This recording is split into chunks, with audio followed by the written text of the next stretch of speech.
अभी भी आप स्ट्रगल कर रहे हो आइल्स राइटिंग टास्क 1 में?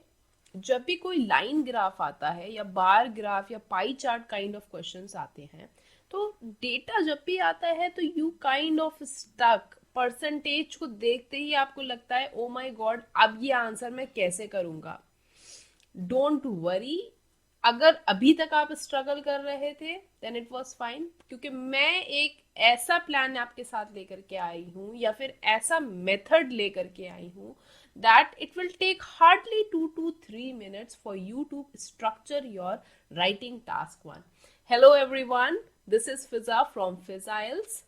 I am going to share with you the easiest method to solve writing task 1, जो आज तक YouTube पे किसी ने भी आपके साथ डिस्कस नहीं किया होगा।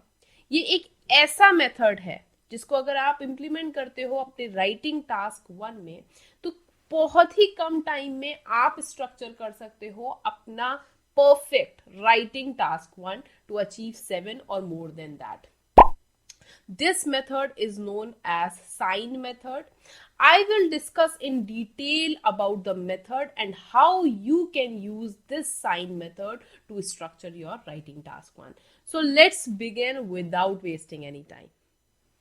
Let's first talk about how you are going to plan your answer. Let's check this model answer. तो सबसे पहले model answer में हम देखेंगे that you can see this line graph is given, जिसमें कि number of participating students है and you can see running, basketball, swimming and football के starts इन्होंने provide किए हैं। तो what I will do, जैसे मैं फर्स्ट ऑफ ऑल आप क्या करिए कि इसको शॉर्ट फॉर्म में लिख लीजिए that running, basketball, swimming and football, just take the starting words RBSF like this.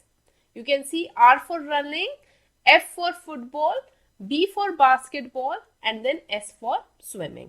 अब हम डिटेल में डिस्कस करते हैं दैट ये साइन मेथड हम कैसे यूज करते हैं। अभी तो बहुत साइंस देख करके आपको अजीब लग रहा होगा that what it is, but घबराइए नहीं, I will tell you in detail how you can use it. Let's begin. Okay, so this is the structure. Okay, this is the basically the line graph that you will gate.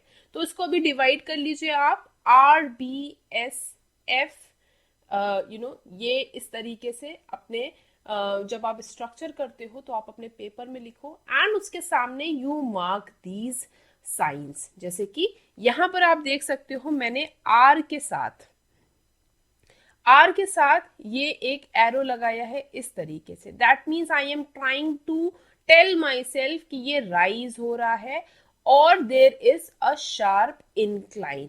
ठीक है, अब detail में देखते हैं कि ये चीज क्या है। देखिए, running is in blue colour, है ना, तो ये है हमारा रनिंग का blue colour. So first of all ये यहाँ से स्टार्ट हो रहा है, इट विल बी अराउंड 18 और समथिंग, और यहाँ पर ये इंक्रीज हो रहा है और ग्रोथ हो रही है और राइज हो रहा है, और ये पूरा यहाँ जा करके 60 तक ये इंक्रीज किया। तो वी कैन सी दैट यहाँ पर बहुत अच्छी ग्रोथ हुई है। तो we will use this arrow, okay, for telling ourselves that यहाँ पर बहुत अच्छी ग्रोथ हुई है और there is a rise or sharp incline is there. So we are going to use this one. Now come to the next one, that is football. अब football देखिए, this is in orange color.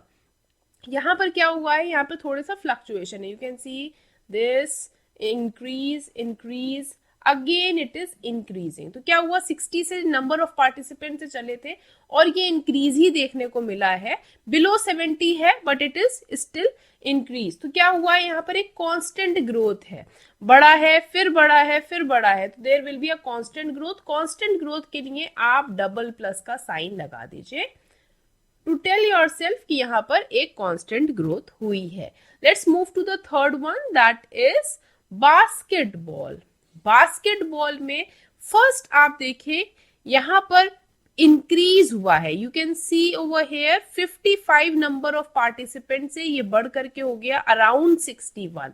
तो हम एक plus लगाएंगे to tell our self कि जरा सा increase हुआ है, जरा सा इंक्लिनेशन हुआ है. After that it fall, there is a sharp decline.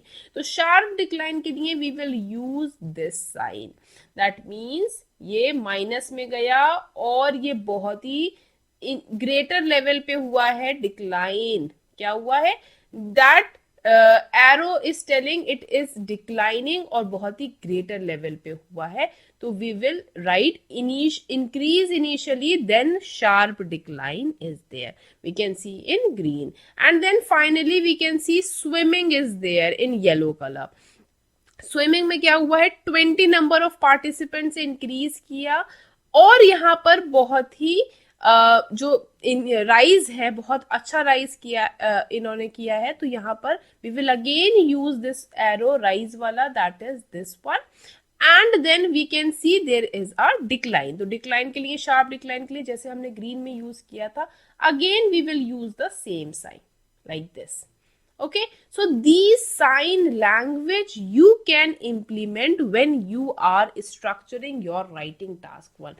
आप देख सकते हो कितने easy method से आप easily समझ सकते हो कि कौन सी language आपको use करनी है.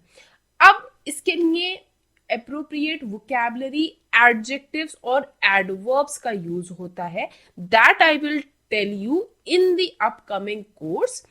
और उस सेशन में हम ये भी डिस्कस करेंगे दैट जो ट्रेंड्स होते हैं उनके लिए जो पर्टिकुलर वोकैबुलरीज होती हैं, तो लिंकिंग वर्ड्स जो यूज होते हैं, that also we will cover in that part. अगर आपको एक बार ये मेथड समझ में आ जाएगा तो कोई भी ग्राफ टाइप ऑफ क्वेश्चन होगा, लाइन ग्राफ, बार ग्राफ, उसमें तो आपको बिल्कुल प्रॉब्लम नहीं होगी.